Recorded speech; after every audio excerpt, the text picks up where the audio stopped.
Ladies and gentlemen, welcome to Beasty versus Valdemar, a 1v1 game here in the content creator preview of the AoE 4 Sultans Ascend DLC. To the left, we have Beasty spawning in with the Ayyubids in yellow, and to the right side, it is going to be Valdemar playing as the French variant civilization, Jeanne d'Arc. Now, I've just finished casting a previous Jeanne d'Arc game. We've seen glimpses of what this civilization can do, and I've actually seen Beasty in action with the Ayyubids multiple times. So in Dark Age, you won't see much of a difference between the Ayyubids and the original civilization, the Abyssids. Once we get to Feudal Age, and once we get to the Age Up itself, that's where this civilization becomes very unique. And we have seen that being used to great effect. Now on the other side, you start with Jeanne d'Arc, which is going to be essentially a villager when you start the game. You want to gather XP with her. You can do that by killing boars, for instance. You can do that once she is combat capable through fighting in battles. And the better she becomes, the more valuable her abilities will be. That's the easiest way to interpret this. Now, at the beginning of the game, she's able to build 33% faster. So it actually makes sense to send it out as a gold villager, because you want to build a house and this mining camp with that villager means that she's actually more effective building these. And then once you have the gold for Feudal Age, you want to shift her to the landmark itself, so you accelerate your age up.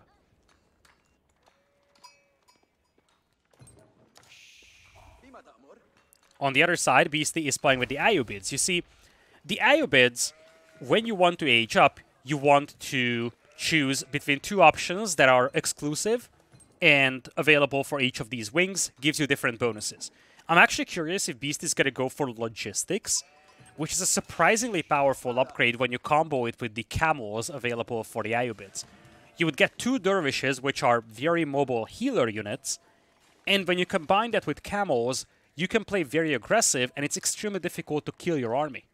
And those camels that we might see for the Ayyubids, those are also very good against the French, because it's a Feudal Age melee camel unit that does have a sizable bonus against cavalry, so it's a great response to a French Knights opening. School of Cavalry is the landmark of choice, no surprise on that front for Valdemar. On the other side, Beasty is going to play into the economy wing, the growth. This is a very powerful upgrade for numerous reasons. You get 3 villagers first and foremost, so that's always a good start. But it means that your orchards also have extra food on them, which is also very much welcome, means that it takes a little bit more time to deplete your berries. Meanwhile, you see, as Jeanne is building this landmark, she's actually gathering XP, which is going to be important because once we get to Feudal Age, you want to convert her into a combat unit. Now, there are multiple directions that you can go with Jeanne, but the most common I've seen so far was the melee unit. It allows you to deal with this boar quickly, and that's going to give you a bunch of extra XP. Unfortunately, I don't think there is a way to see the XP status of Jeanne in the casting overlay, so we can kind of just guess where she's at.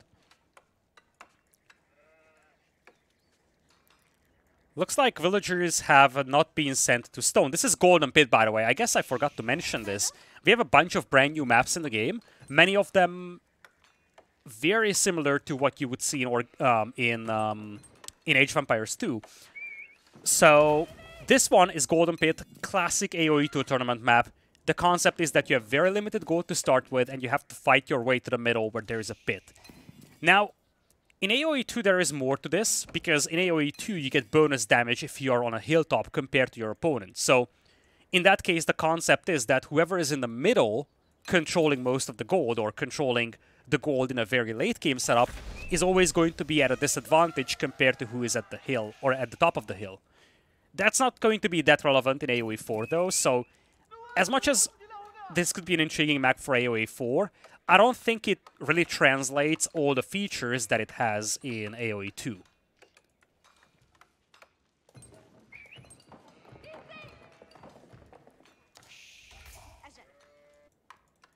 Jeanne, just finishing with the landmark over here.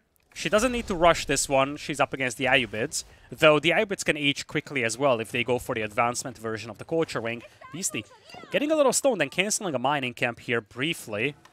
I'm not sure what's up with that. She's mining, or she. Yeah, this is gonna be a fun thing casting wise, Because every time you look at Jeanne as a hero, you want to just say, she's doing this, she's doing that. But at the same time, we're talking about male players, so I guess it's going to be a challenge pronouns-wise. But trust me, I'm doing my best. Anyway, Jeanne was converted into a hunter this time, unlike what we've seen in the previous game from... I don't think it was Valdemar, it was Numudon who did that against Valdemar. So Archer Jeanne also has a sizable bonus against Huntables, so you definitely want to use that, kill the boar, get the XP. But this is where it gets interesting.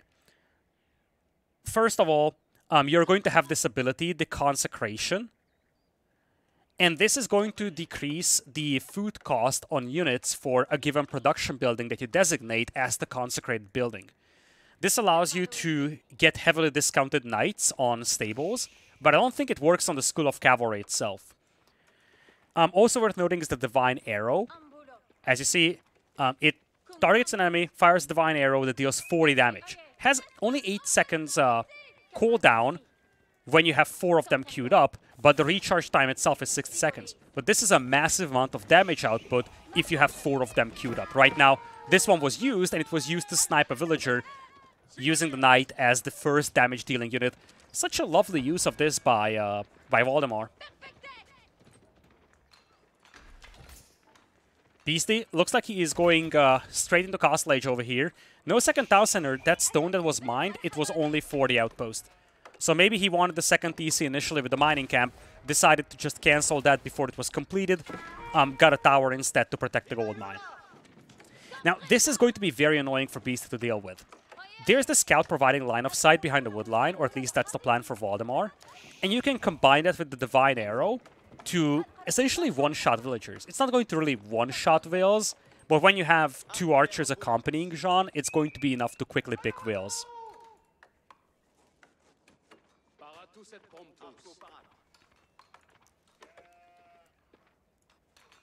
In the meantime, Castle Age will be coming in for Beasty. He's opting to go with the Trade Wing, and it's going to be the Bazaar.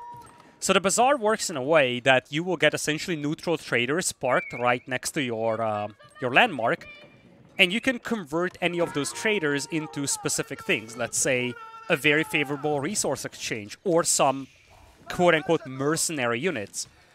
But all of that will cost you gold, so Beasty, he needs to keep control over this gold mine. If he doesn't, everything that he would get with the Bazaar is going to be inaccessible, essentially. But the Bazaar itself is actually a very good way to quickly get some units on the field.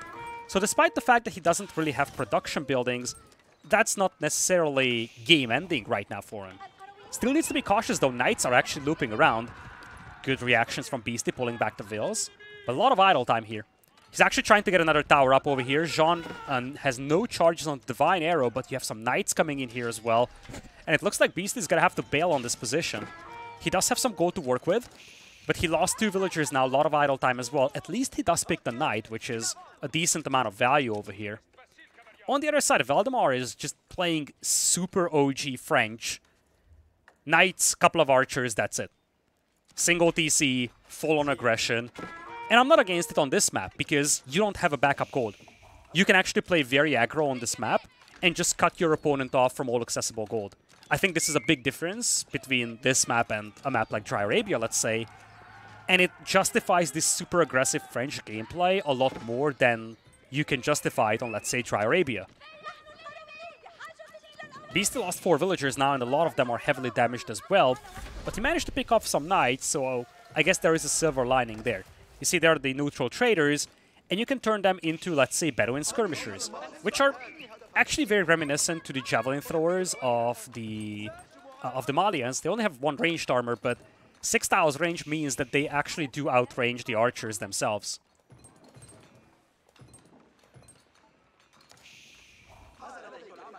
Javelin throwers actually getting a pick on Jeanne.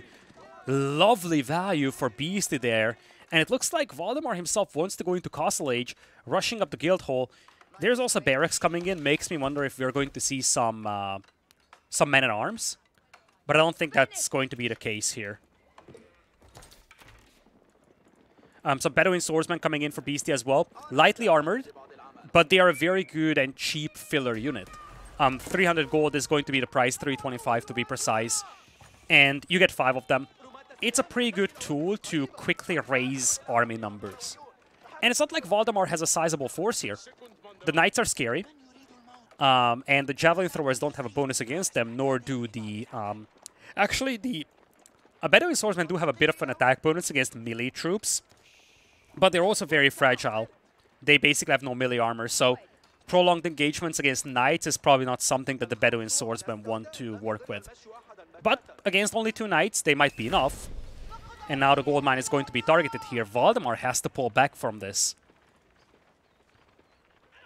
Men-at-Arms now on the way. Looks like you can actually consecrate your landmarks. So now you see the Royal Knight is actually very, very cheap over here. Problem is that it's not like Valdemar can afford many of them anyways. It's 100 food each still. Crossbows will be coming in, but that's a very awkward choice here for Valdemar. There is not a single heavily armored troop here for Beasty.